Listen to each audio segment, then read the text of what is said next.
எப்படி பாக்குறீங்க சார் இந்த தாவேகாவுடைய ஒட்டுமொத்தமான அரசு செயல்பாடு? எந்த அனுபவமும் இல்லாம, அரசியல் ஞானமும் இல்லாம சினிமாவில இருந்து நேரா வந்திருக்காரு. அவர் மீது இந்த பதவி திணிக்கப்பட்டு, அந்த சீஃப் மினிஸ்டருக்கான அந்த தகுதிகளையும் அவர் வளர்த்துக்கவும் இல்லை, அதை பத்தி அவருக்கு அந்த அறிவும் இல்லை.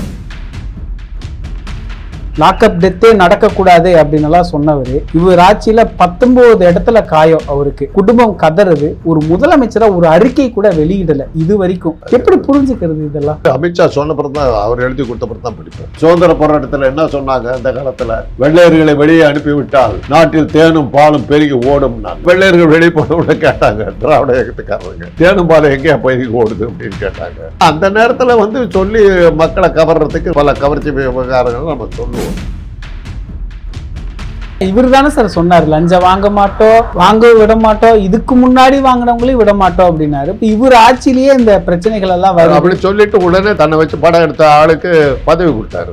அப்படி யாராவது வாங்கினாங்கன்னா என் பேரை சொல்லுங்க அப்படின்லாம் பெரிய வீர வசனங்கள் மேடையில பேசினவர் முதல்வர். தாவேகாவுடைய நிர்வாகி, அவர் ஒன்றிய தலைவர் வேற இருக்கிறாரு. ஜிபிஎல் லஞ்சம் வாங்குறாங்கன்னா அந்த அளவுக்கு பயம் இல்லாத ஒரு ஆட்சியா இருந்தா தானே வாங்க முடியும். அவர் என்ன சொன்னாருங்கிறத கவனிக்கிற நீங்க. லஞ்சம் வாங்குறதா இருந்தா என்கிட்ட சொல்லுங்கன்னு சொன்னார். எவ்வளவு வாங்கியிருக்கான்னு தெரிஞ்சு பங்கு கேட்பாரு. என்கிட்ட சொல்லுங்க, கைது பண்ணுவேன் அடுத்த லைன் வரலையும். மதுவையும் லஞ்சத்தையும் அரசியல்ல ஊழலையும் ஒருத்த ஒழிச்சு கட்டுவேன்னு சொல்லி வந்தான்னா அவன் பேசுறது பூரா போய் நடக்கவே நடக்காது. அரசியலுக்கு வரதே சம்பாதிக்கிறதுக்கு தான். இன்னைக்கு அரசியலுங்கிறது பிசினஸ். அந்த ஆட்சி இப்படி தான் இருக்கும். பழனியில கோயில் நிலம் ஏதோ முறைகேடா பத்திரப்பதிவு செய்ததுன்னு ஒரு பிரச்சனை. கோயில் நிலத்தை பத்தி சொல்றீங்க. இன்னும் கொஞ்ச நாள் போச்சுன்னா எல்லாம் எப்படி தெரியாம எடுக்கிறதுங்கிறதெல்லாம் கத்துக்குவோம். திருட்டத்தை எடுக்க முடியாது, தெரியாம எப்படி வாங்குறதுங்கிறது தான் கொஞ்ச நாள் அதெல்லாம் தெரியும். எதுக்குமே பதில் சொல்ல மாட்டேங்கிறாங்களா சார்? இப்படி பதில் சொல்லாம ஒரு அரசாங்கத்தை நடத்த முடியுமா? அப்படிதானா ஒரு போக்கா? அவர் பத்திரிகையாளரை சந்திக்க மாட்டேங்கிறாருங்க. அவராகட்டும் மோடி ஆகட்டும் பத்திரிகையாளரை சந்திக்க மாட்டேங்கிறாங்க. அறியாத சிறுவனை அரியணையில் உட்கார வச்சுட்டாங்க. அவர் என்ன நடந்து எது நடந்து கூட தெரியாம உட்காந்துட்டு இருக்காரு. இதுக்கு மேல பேசினாங்க அதை கேஸ் போட்டுருவாங்க. இன்னும் எல்லாத்தையும் உள்ள தள்ளுறாங்க.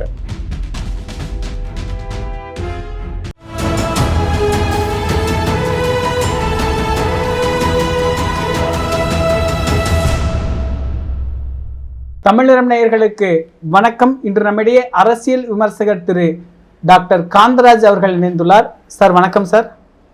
விஜய் அவர்களுடைய தாவேகா அரசு ஆட்சி அமைத்து 70 நாட்களுக்கு மேலே ஆகிவிட்டது. நிறையா பிரச்சனைகள் சொல்கிறாங்க சார். இந்த லாக்அப் டெத் ரீசெண்டில் பெரிய இஷ்யூவாக இருக்குது.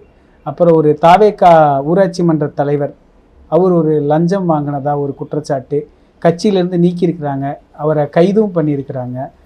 பழனியில் கோயில் நிலம் ஏதோ முறைகேடா பத்திரப்பதிவு செய்ததுன்னு ஒரு பிரச்சனை. எப்படி பார்க்குறீங்க சார் இந்த தாவேகாவுடைய ஒட்டுமொத்தமான அரசு செயல்பாடு? எந்த அனுபவமும் இல்லாம, அரசியல் ஞானமும் இல்லாம சினிமாவிலேருந்து நேரா வந்திருக்காரு. அவர் மீது இந்த பதவி திணிக்கப்பட்டிருக்கு. உண்மையை சொல்லப்போனால் அதுதான். திராவிட இயக்கங்கள் தமிழ்நாட்டில் இருக்கக்கூடாதுன்னு அமித்ஷா முடிவு எடுத்த போது ரஜினிகாந்தை ட்ரை பண்ணாங்க, விஜயகாந்தை ட்ரை பண்ணாங்க, யாரும் செட் ஆகலை. இவர் மாட்டினார், விஜய் மாட்டினார், மாட்டி மிரட்டினாங்க, வந்துட்டார். வந்ததுக்கு பிறகு அவரே எதிர்பார்க்கல, தான் சீஃப் மினிஸ்டர் ஆகும்னு எதிர்பார்க்கல. அந்த சீஃப் மினிஸ்டருக்கான அந்த தகுதிகளையும் அவர் வளர்த்துக்கவும் இல்லை, அதை பற்றி அவருக்கு அந்த அறிவும் இல்லை. அவர் நீங்கள் பார்த்தீங்கன்னா கட்சி ஆரம்பித்தது இன்னைக்கு வரையிலும் அவர் ஏதாவது ஒரு அறிவுபூர்வமாகவோ ஒரு சிந்திக்கிற மாதிரியோ அவர் பேசுனதா வரலாறே கிடையாது. வேடிக்கையும் கேலிக்கும் கிண்டலுக்கும் ஆளாய்த்தான் அவர் இருந்திருக்கார். அப்படிப்பட்டவர்கிட்ட ஆட்சியை கொடுத்துருக்காங்க.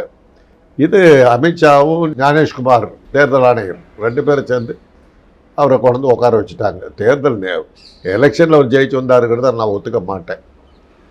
இது திணிக்கப்பட்ட தலைவர் தான் இவர். அதனால் ரெண்டாவது, இன்றைக்கி மீடியாவெல்லாம் வளர்ந்துருக்கு. ஒரு சின்ன ஒரு அசைவு கூட பெருசாக மிகைப்படுத்தி காட்டப்படுது. ஒரு சென்னை மேயர்னுடைய முந்தாடி கொஞ்சம் லேசாக விலகி இருந்தது, அதை ஃபோட்டோ போட்டு ஆபாசமாக நிற்கிறா பாருன்னு ஒரு பதிவு போட்டாங்க. ஆக ஒவ்வொரு அசைவும் இன்றைக்கி மீடியாக்கள் பார்க்குது, அதை மிகைப்படுத்துது. பிடிச்சிருந்தாக்கா அவங்கள தூக்கி வைக்கிறதும், பிடிக்கலைன்னா அவங்கள கேவலப்படுத்துறது எல்லாம் பண்ணுறாங்க. அதனால் அந்த மாதிரியான சூழ்நிலையில் சின்ன சின்ன விஷயங்கள் இது என்னைக்கு எந்த ஆட்சியில் இதெல்லாம் நடக்கலை சொல்லுங்க பார்க்கலாம். கோயில் நிலத்தை பற்றி சொல்கிறீங்க. திருப்பதி கோயிலுடைய நகைகள்லாம் கிருஷ்ணதேவராயன் செஞ்சு கொடுத்தது. ஆங்கிலேயர் காலத்தில் அந்த அதிகாரி ஒருத்தர் வந்து கணக்கு போட்டு $8200 மில்லியன் கொள்ளையடிக்கப்பட்டிருக்குது திருப்பதி கோயிலில். யாருடைய ஆட்சி? அவங்களுடைய ஆட்சி தான். யார் அடிச்சிட்டு போனான்னாக்கா அந்த அர்ச்சகர்கள் அடிச்சுட்டு போயிட்டாருங்க. இவ்வளோ பேசுகிறீங்க, சிதம்பரம் கோயிலில் வர்ற காசு யாருக்கு போகுது?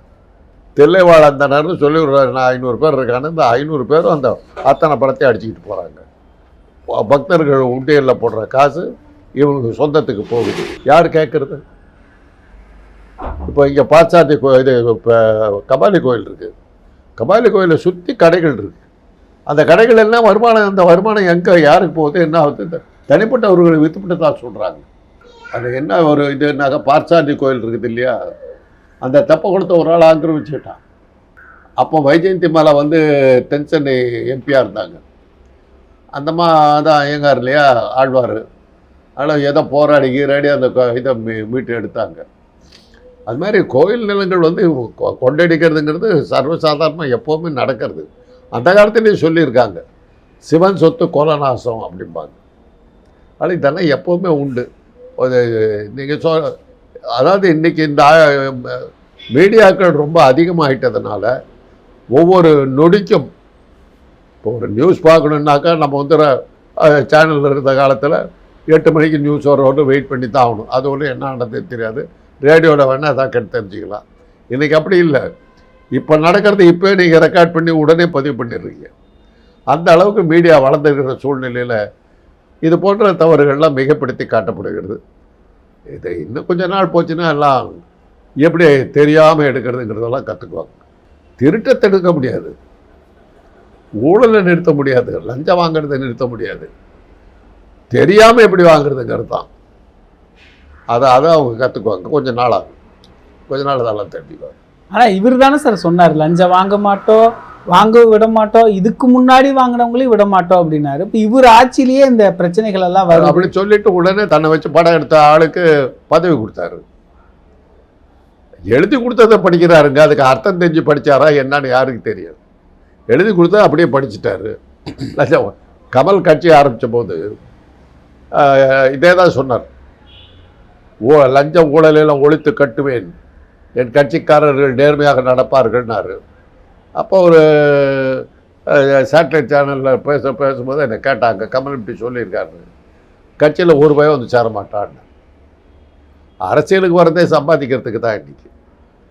அது ஒரு காலம் இருந்தது. அரசியலுங்கிறது சேவைங்கிறது. இன்றைக்கி அரசியலுங்கிறது பிஸ்னஸ். இவ்வளோ முதல் போட்டோம்னா இவ்வளோ எடுக்கலாம். 5 வருஷத்தில் ஆட்சி இருந்ததுன்னா 1 கோடி ரூபா விட்டோம்னா ஒரு 10 கோடி ரூபா சம்பாதிக்கலாங்கிற எண்ணத்தில் தான் இவ்வளோ பேரும் வர்றாங்க. யாராவது அதில் இருக்கவங்க யாராவது மக்களுக்கு ஏதாவது சேவை செஞ்சுருக்காங்களா பார்த்தீங்களா? கரூரில் ஒரு 100 பேர் இறந்து போனாங்களே, 40 பேர் இறந்து போனாங்களே. பொறுப்புள்ள கட்சியாக இருந்தால் அது நடந்திருக்குமா? யார் மேலேயோ குறை சொல்லிகிட்டு இருக்காரு. உன் கட்சியினுடைய நிர்வாகிகள் என்ன பண்ணாங்க? எழுதி கொடுத்த படிக்கிறார், அவருக்கும் ஒன்றும் தெரியல. அப்படிப்பட்ட ஒரு சூழ்நிலையில் அவருடைய ஆட்சி பற்றி விமர்சிக்கிறதுல அர்த்தம் இல்லை. அந்த ஆட்சி இப்படி தான் இருக்கும்.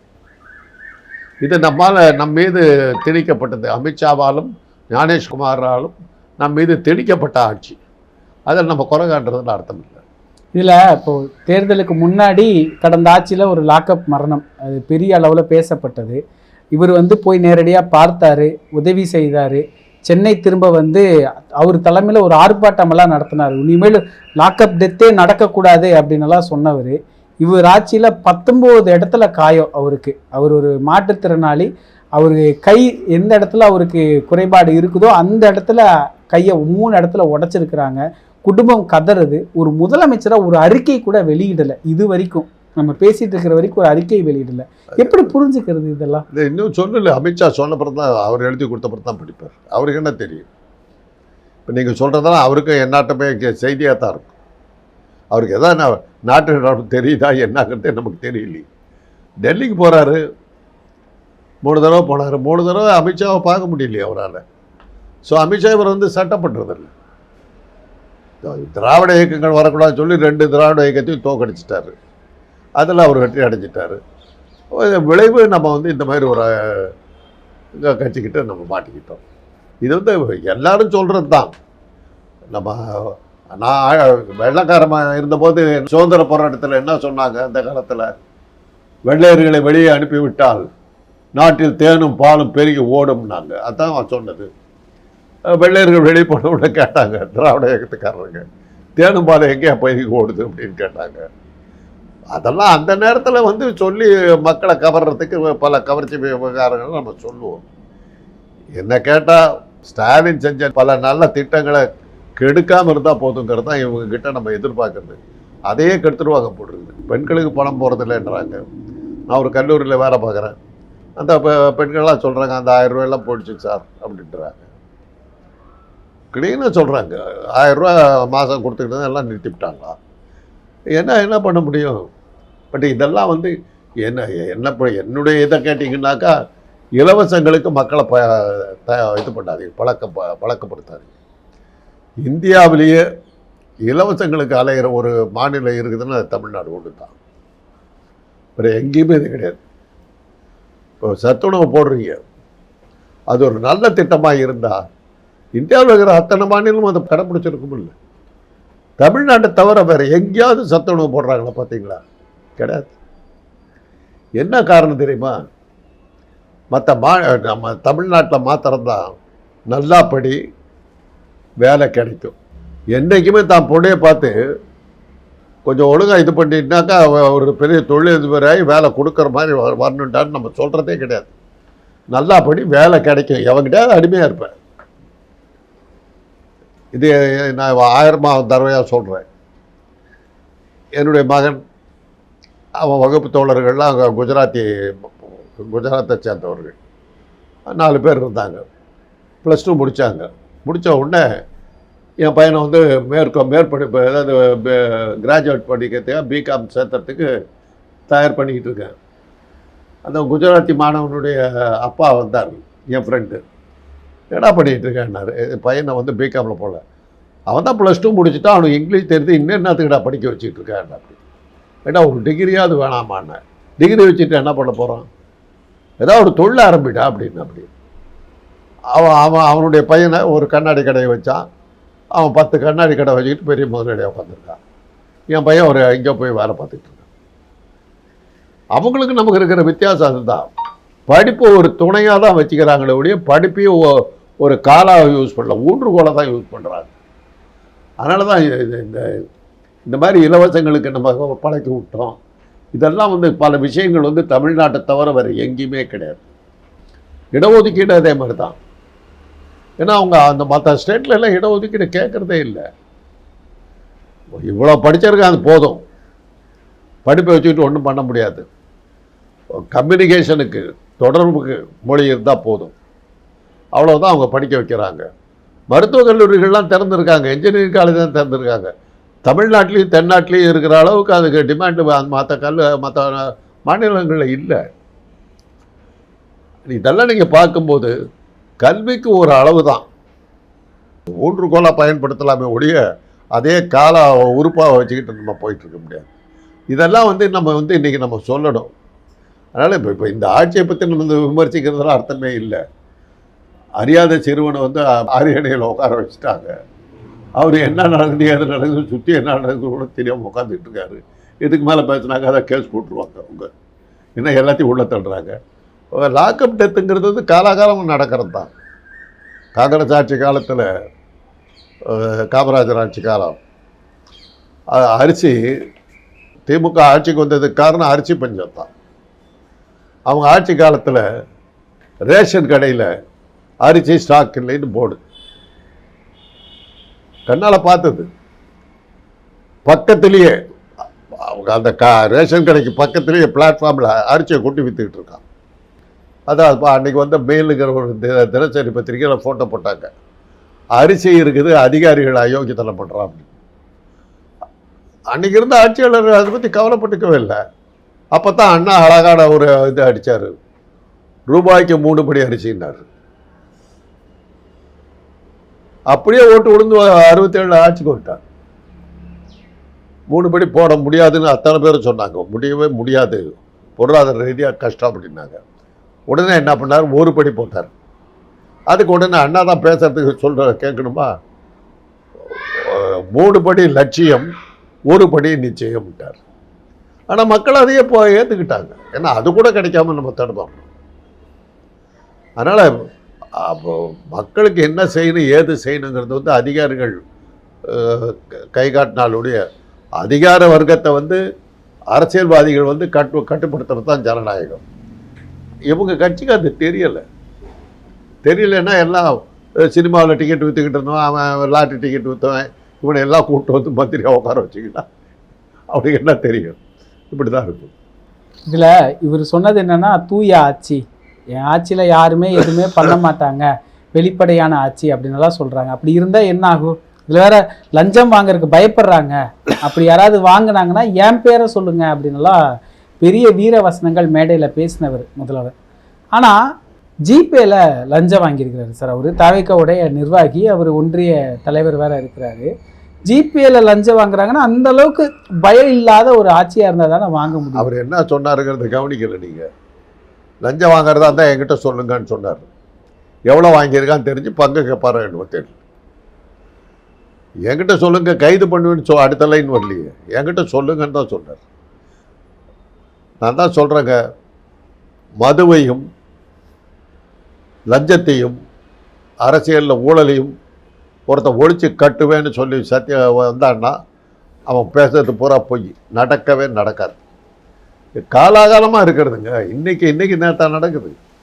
ஆனால் ஒரு நல்லது கூட இந்த ஆட்சியில் நடக்கலைன்னு நீங்கள் நினைக்கிறீங்களா சார்? எல்லாரும் சொல்கிறாங்க, எங்கே பார்த்தாலும் கொஞ்சம் லஞ்சமெல்லாம் குறைஞ்சிருக்குது, ஊழல் குறைஞ்சிருக்குது, காசு வாங்குறது இல்லை, கடையெல்லாம் கரெக்ட் டைமுக்கு ஓப்பன் பண்ணி கரெக்ட் டைமுக்கு மூடுறாங்க, அப்படி நல்லா ஒரு பார்வையும் முன்வைக்கிறாங்களா? அந்த மாதிரி நீங்கள் எந்த நல்லதுமே இந்த ஆட்சியில் இல்லையா? இதெல்லாம் நல்லதுன்னு எடுத்துக்கிட்டாக்கா, நீங்கள் தினம் மூச்சு விட்றீங்களே, நல்லது இல்லையான்னு கேப்பீங்க போட்டிருக்கு. கடை திறக்கிறதுங்கிறது திறந்தாகணுங்க, அவன் பொழப்புக்கு நடத்தி தான் ஆகணும். அதுக்கும் அரசாங்கத்துக்கு என்ன சம்பந்தம்? நான் சொல்கிறது மதுபான கடை. மதுபான கடையெல்லாம் நீங்கள் மூட முடியாது. எம்ஜிஆர் ஸ்ட்ரிக்டாக மது விலக்கை கொண்டார். ஆட்சிக்கு வந்த உடனே எந்த அளவுக்கு போச்சுன்னா, மற்ற மாநிலங்கள்லேருந்து சென்னைக்கு வருது இல்லையா ட்ரெயின் எல்லாம், அந்த ட்ரெயின் எல்லாம் தமிழ்நாட்டு எல்லைக்குள்ளார வந்த உடனே ட்ரெயினுக்குள்ளார ரெய்டு பண்ணி லிக்கர் இருந்தால் பிடிச்சாங்க. அந்த அளவுக்கு தீவிரமாக இருந்தது. என்ன ஆச்சு, எலெக்ஷனில் தோத்தப்பட்ட உடனே மது விலக்கை ரத்து பண்ணிட்டார். அந்த மது விலக்கு தீவிரமாக இருந்தபோது எங்கள் அண்ணன் மந்திரி எங்கள் வீட்டுக்கு 3 பக்கமும் ரோடு, இப்படி ஒரு ரோடு, இப்படி ஒரு ரோடு, நடுமித்திர வீடு, மெயின் ரோடு. இப்படி இந்த பக்கத்து ரோட்டில் ஒரு சாயந்தரம் 4:30 மணிக்கு மேலே ஒரு 10 பேர் நிற்பாங்க. எங்கள் அண்ணன் ஒரு 2-3 நாள் பார்த்துட்டு ஒரு நாள் கேட்டார், யாரா எப்போ பார்த்தாலும் இந்த காம்பவுண்டுக்கிட்ட ஒரு 4-5 பேர் நின்றுக்கிட்டு இருக்கானுங்க, யாருங்க? சாராயம் வைக்கிறவனுங்க. என்னது அப்படின்னாரு. நீ மேலே இருந்து பாரு, என்ன நடக்குதுன்னு பாரு அப்படின்னா. என்னடா நடக்குது? 6 மணிக்கு போலீஸ்காரங்க வருவாங்க, இவங்க வசூல் பண்ணி வச்சு காசை வாங்கிட்டு போவாங்க. அப்புறம் அவங்கள கூப்பிட்டு கேட்டார். அவங்க அத்தனை பேரும் ஃபோர்ஸ் ரெஜிஸ்டர் பட்டப்பாக்கத்தில் மீன் பிடிக்கிறவங்க. ஐயா, எங்களை மீன் பிடிக்க விடாமல் சாராயங்காய்ச்சல் போலீஸ் மிரட்டுறாங்க.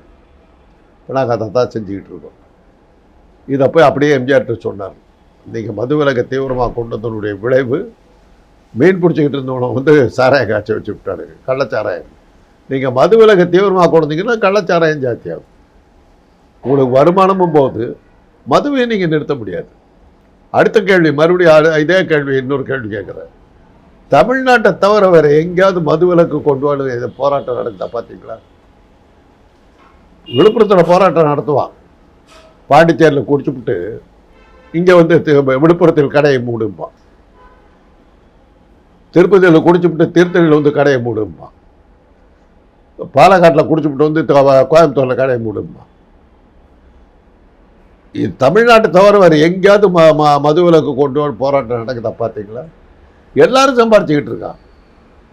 அதனால தான் கலைஞர் அந்த காலத்தில் சொன்னார்க்கா, மது விலக்கை ரத்து எடுத்துட்டு கடைகள்லாம் திறந்து விட்ட போது 71ஆம் வருஷம் திறந்து விட்ட போது கேட்டாங்க, ராஜாஜியால் கொண்டு வரப்பட்டதை நீங்கள் எப்படி நிறுத்தலாம் அப்படின்னு.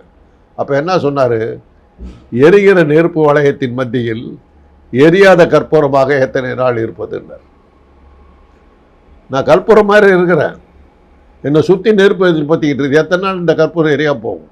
ஆந்திராவில் விற்கிறான், பாண்டிச்சேரியில் விற்கிறான், கேரளாவில் விற்கிறான், கர்நாடகாவில் விற்கிறான். ஏன் நான் மாத்திரம் விற்கக்கூடாதுன்னு சொன்னால் என்ன அர்த்தம்? வருமானம் போகுது. அதே மாதிரி தான் அவர் ஒரு பெரிய சீரியஸாக ஒரு வேலை பண்ணார், குதிரை பந்தயத்தை ஒழிச்சார். உடனே அவங்க என்ன பண்ணாங்க, கும்மிடிப்பூண்டி பக்கத்தில் ஆந்திரா பார்டரில் ஒரு ரேஸ் கோர்ஸ் ஸ்டார்ட் பண்ணிட்டாங்க. இங்கே நம்ம வர வேண்டிய காசு பூரா அங்கே போச்சு. இதெல்லாம் நீங்கள் தவிர்க்கவே முடியாது. இதெல்லாம் யோக்கியமாக இருன்னு சொல்லலாமே ஒழிய யோக்கியமாக இருக்கிறது எவ்வளோ கஷ்டம்னு தெரியாது உங்களுக்கு. எதுக்குமே பதில் சொல்ல மாட்டேங்கிறாங்களா சார்? இப்படி பதில் சொல்லாமல் ஒரு அரசாங்கத்தை நடத்த முடியுமா? அப்படிதானா ஒரு போக்கா? இது வரைக்கும் நான் எதுக்குமே பதில் சொல்லல, நீயும் நான் சொல்ல மாட்டேன் அப்படின்னு ஒரு அவர் பத்திரிகையாளரை சந்திக்க மாட்டேங்கிறாருங்க. அவராகட்டும் மோடி ஆகட்டும் பத்திரிகையாளரை சந்திக்க மாட்டேங்கிறாங்களே. எழுதி கொடுத்ததை படிக்கிறதுனால வர்ற இது சுயமாக சிந்திக்கிற சக்தி இல்லாதனால வர்ற இது. நான் தான் சொல்கிறேனே, அவர் மீது இந்த பதவி திணிக்கப்பட்டு விட்டது. அவருக்கே என்ன நடக்குதுன்னு தெரியல, முழிக்கிறாரு. அதனால தான் கொத்து பரோட்டா வீச்சு பரோட்டான்லாம் பேசிக்கிட்டு இருக்காரு. கசாப் கடைக்காரன் பயிர் பேசுறதுக்கு காரணம் தான். நிகழ்கால அரசியல் குறித்து பல தகவல்களை பகிர்ந்து கொண்டதுக்கு நன்றிங்க சார். இதே போன்று நிகழ்கால அரசியலின் சாரம்சங்களை அரசியல் ஆளுமைகளின் நேர்காணல் வழியே தொடர்ந்து காண தமிழ் நிறம் வலையொலியை சப்ஸ்கிரைப் செய்யுங்கள். தங்களின் மேலான கருத்துக்களை கருத்துளை பெட்டியில் பதிவிடுங்கள். நன்றி, வணக்கம்.